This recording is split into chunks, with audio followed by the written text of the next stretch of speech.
Hey guys, welcome back to the channel. Welcome. So today, what is it? I don't know. I don't know. What could it be? Oh, wait, let me look at your nails, Maurice. Your nails are so nice. Yeah. Wow. So we are finally married. Oh my goodness. So we took a long hiatus on YouTube. It's been a minute. It's been a minute, but we are back, and now I am literally Miss Sullivan. Miss Sullivan. It's crazy. I have a wedding ring on my hand. You have literally a Cartier wedding band on his I thought hand. I did a good job. She did a great job. Thank you. So today we're going to be talking about why we did our micro wedding. What we're doing next year, if we're doing anything next year. Are we? Are we doing anything next year? I don't know. Where we've been and all that jazz. So here we go. Yeah. And also you might notice like a different background. We just moved. Well, we've been moved. But we're testing backgrounds out. So you guys will see different stuff. You don't know where we're going to be because we don't know where we're going to be. We don't know where we're going to be. But right now we're here. Okay. Yeah, it's pretty nice. Yeah, it's pretty nice. Nice background. Like Got a little view. I like it over here. We're going to be doing an apartment tour, so don't worry. All right, so. Very intimate. It was a very intimate wedding. Okay, so the details. So. The deets. The deets. About 3 weeks ago, I decided that I wanted to have a wedding. Yeah, she was like, Maurice, let's do this Let's now. do this. We're doing it. So pretty much after our wedding was canceled in May due to coronavirus, we just decided to move all the wedding stuff to next year. Man, it's crazy how quick things just came to an end after so much planning. Yeah, I know. But you know what? It was low-key a blessing in disguise because we were so over budget. So let's just do the whole entire story time. Over budget. We were over. We're married now, so it's we. It's not me or you. It's we. You're right. We were over budget. You're right. That's what this happens. Okay, so May comes. No, April. Was it April or? I think it was April. That's when we officially decided that we had to cancel the wedding. It was around April-ish because it was about a month until everything was going to happen. Yes. So April rolls around, and we realized that coronavirus is not going away.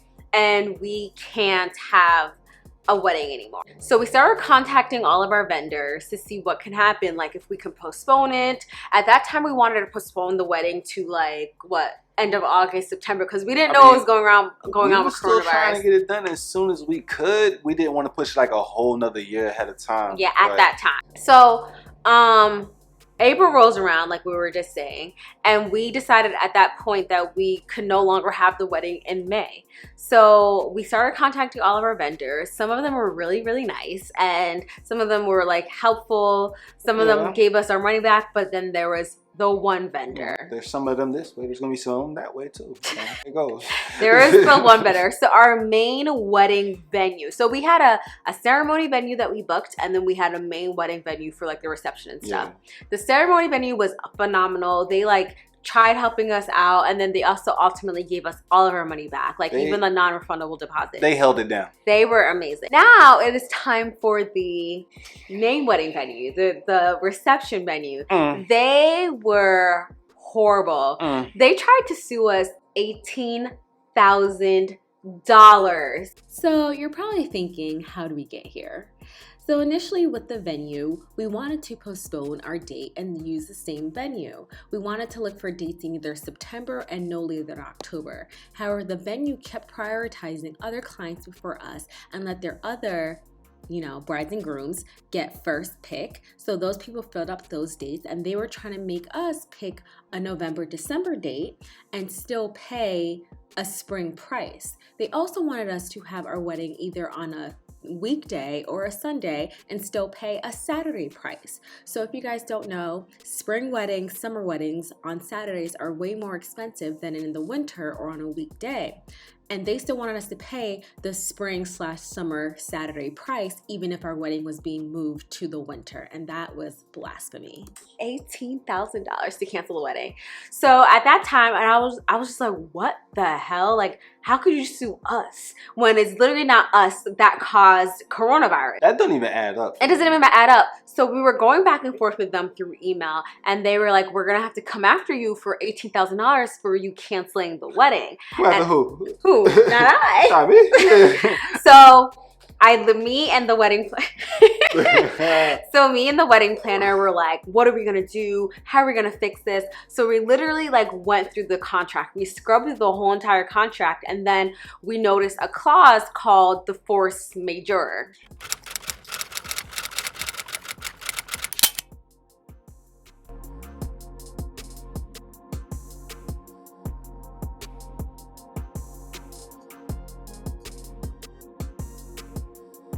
She noticed that, yeah. So what a force majeure is, and I might not even be saying it correctly, a force majeure. When you go to college and you have to like get a major. A force majeure. Okay, Like so a force majeure is like something that forces your hand, both of your hands, where you cannot have the wedding. So it could be like an act of God, and coronavirus is an act of God. So technically, I wasn't canceling on them. We both were canceling on each other. You see me? You see me there? It's not a me thing. It's an us thing. It's an us thing. We technically cancel on each other. And in their contract, they said that we were liable for the $18,000 cancellation fee because we had held that date. It was supposed to mitigate the losses of what they were supposed to, like, you know, if they were able to sell the wedding date to someone else. But you're not mitigating any losses because you, under the rules of the government and the CDC, you literally legally cannot sell that date, right? Long story short, they was on some bullshit. Maurice is like, shut up, bitch. They was on some bullshit. Long story short, they were on some bullshit. Nah, but for real though, so they legally, according to the government and the CDC, could not have an event. That's chapter 5 is bankruptcy or something. No, that's chapter 7 and chapter 11. I know what the fuck. Okay, what's chapter 5? I don't know. Whatever you talk about. Okay, so they legally could not even sell that date anyway. So I'm not the reason why they would have to have any losses on that day. You get what I'm saying? You get where I'm going? Mm-hmm. You get it? You get it? We don't owe them shit. Fact. I know. That's all that added up to me. So we don't owe them shit. So to sum it all up, they legally could not even sell that date. So technically, we didn't cause them to lose out on any money. So therefore, and because of the force majeure, we weren't liable for $18,000. So after like a week or so, they finally got back to us and they were like, fine, we're not coming after you for the $18,000 anymore. However, we're keeping the non-refundable deposit. And at that time, it sucks. We lost out on like what, $8,000? $7,500. Oh yeah, $7,500. But at the time we were like, fine, it's whatever. I mean, that's a lot of money, but we were just like, whatever. We're just happy that they're not trying to sue us anymore. But now I'm like, damn, that's a lot of money. And other places actually gave people their money back, but this place didn't. But then again, I did sign for a non-refundable deposit, so it is what it is. It could have been worse according to like a lot of venues when you have to pay consistently all the way up until the date, when we had to like pay the full amount when it came to the end. So we could have lost out on a lot more money when you look at it in that way. Yeah, you gotta see the positives. I mean, so yeah, the positive is technically a month before the wedding, most couples are paid in full. Paid the whole, right? At most venues you would have paid the full thing by then. Yeah, so we actually got lucky that we only paid the non-refundable deposit because the rest of the balance was due, what, 10 days before the wedding? Yeah. So we got really lucky. So boom, boom, bow. We got out of that. Bow, boom. Chicka wow wow. Got out of that. So then I just put all my efforts into next year. But I didn't even put my efforts into next year because I was just so grateful that we're just gonna focus on next year. Your house is so nice with this lighting. Oh, thank you, Maurice. Yeah, like brown. Oh my God, y'all see that? I see that. They can't really see it. They're a little see it. further away. Okay, can I just finish talking? So get out of my face, y'all. This is what happens. This is married life. Everyone's asking me how's married life. This is how married life is. This is how married life is. So at that time, we decided that we were just going to just have our wedding next year and not focus on anything. Up until 3 weeks ago. 3 weeks ago, I was just like, Maurice, let's just do it. Like, what are we waiting for? Let's just have a mini micro wedding. She's very spontaneous. very spontaneous. So then I hit up my wedding planner and we literally got started working on this wedding. Luckily, I found a really nice venue on Peer Space. I don't know how she did it. Literally pure space. Found a venue on pure space. Like that. So then we literally just put everything together, and then we had our mini micro wedding. It literally happened as fast as she said. Yeah, like less than 3 weeks. Like we texted people to invite them to our wedding 10 days before the wedding. Oh my God, that was fun. But the good thing is we only were allotted, 30 people. Actually, we were allotted 36 people, but you have to think about staff. So technically, we were only allotted 30 people. So not a piece. Yeah, not a piece. So it was like 30 people in total. So me and Maurice is 2 people out of included. We're included in the 30 people. So we were only allowed to invite 14 people each. So that kind of made it hard when we started thinking about like who we were gonna invite. But then we had to just nip it in the bud. For our original wedding, it's a guest list of 150. Everybody and their mother was coming. Yeah, it's the original wedding. But this one, we had to be really, really selective, and it was really hard. And we definitely hurt some feelings, which is unfortunate. However, it's our wedding, and to be honest, it is what it is. I mean, it's our wedding. We can't really be too feeling about anybody else's feelings in that moment. It's kind of about us. Facts. And like, I'm not trying to be salty or anything like that. And so pretty much we only could invite 14 people each. That's a really small number of people, especially when you count her family. We have 8 grooms and bridesmaids apiece. That's damn near everybody if we were to invite all of them. That's 16 people right there. So pretty much we decided to just invite family, and then the friends that were there were just people from our bridal party. I only had like 4 friends there because the other people from my bridal party live in London. My best friend Simone actually surprised me, which was dope. She flew in from Cali, and I did not. Maurice and my wedding planner Alicia planned that together, so shout outs to them. That was a nice surprise. Yeah, so it was really, really low key, but it was amazing. Like, I had a great time. It was so informal. We literally were chilling here. We had like a pregame here together with our people before we drove to the venue. I saw her from day until night. Yeah, we didn't have like a moment. We had like 5 minutes where we didn't see each other when we were changing at the venue. I got dressed in the bathroom. She just closed her eyes and I walked past her. I closed my eyes and he walked past me.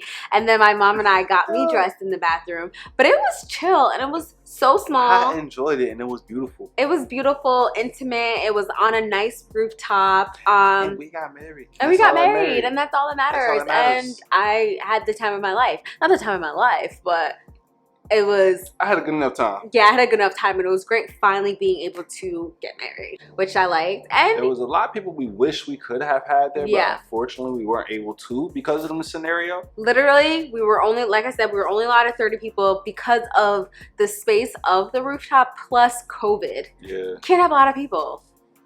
You know how selective we had to be in that scenario? It was really hard. But I do appreciate the people that understood that we couldn't invite them because of COVID, and they were super supportive. So I really appreciate those friends.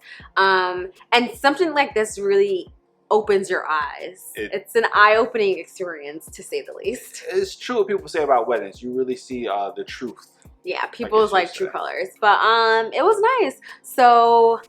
that was that on the micro wedding. Let me think. Oh, so then my friend made my dress for me. He got his suit, and it was super affordable. I'm not even gonna say where he got it from. Just like I'm not telling nobody. No, but he got his suit. It was super affordable. It was a nice mint suit. Our theme was like the Rock Nation brunch, kind of. I felt Jay-Z-ish. Yeah, right. So, and then the guys came in like those suits to match like the pastel colors. And it just came together beautifully. So shout outs to Alicia, Eiley Events. Shout outs to Jewel Georgie Weddings, because she was an amazing event decorator and came through in the clutch for us last minute.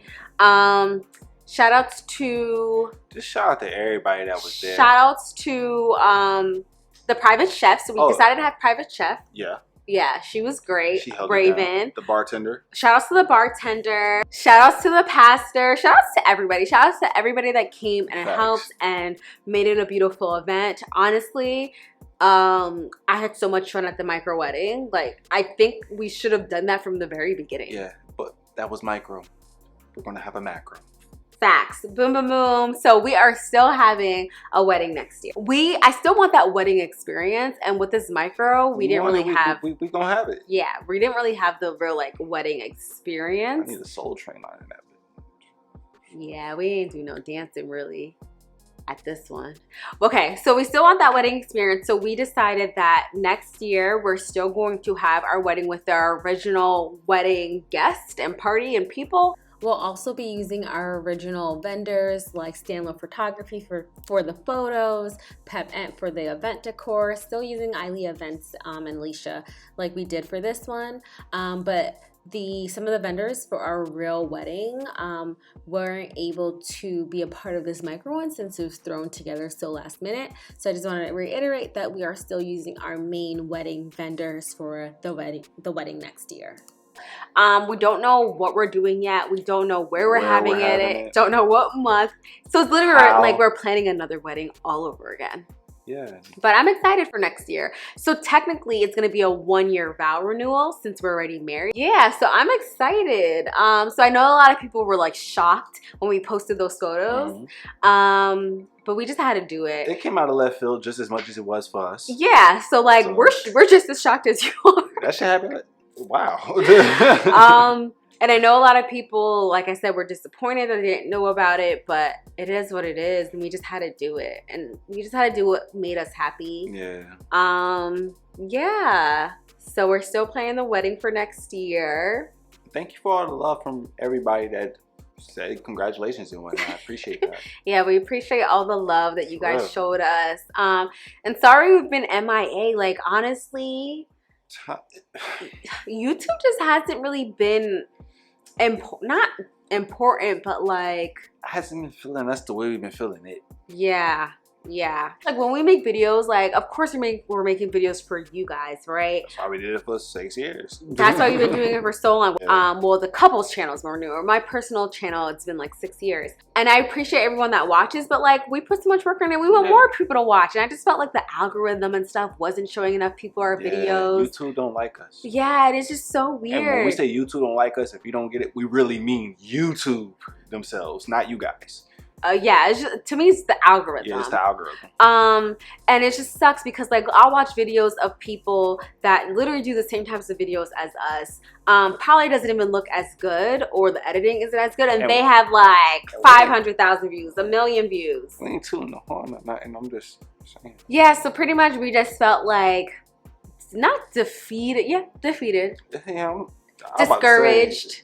You could say we're defeated, discouraged, unhappy. But now we feel like it's time to come back. We know that we do have some great supporters. Yeah, we're not gonna lie, we miss you guys. Yeah, we definitely miss you guys. So now I definitely think it's time to come back. So there's so much was going on between like COVID and planning the weddings and not planning the wedding. Too, we moved, so we're gonna be doing an apartment tour. So much has been going on, but we got you guys. We're gonna be coming back. Yeah. Even if we get 200 views, I don't want 200 views, but we're gonna come back. Yeah. We're here now. All right, guys, so that is about it. Thanks so much for watching. Please comment down below. If you don't already follow us on Instagram, please follow us. I am Essie.Michelle. And I'm O'Sully. And just so you know, we are very much more active on there. Yeah, way more. Oh, and follow us on TikTok. It's at the Sully Squad. We're very active on there as well. Yeah, exactly. We're more active on those platforms. All right, love you guys. Love you guys. Bye. I love you. Love you too.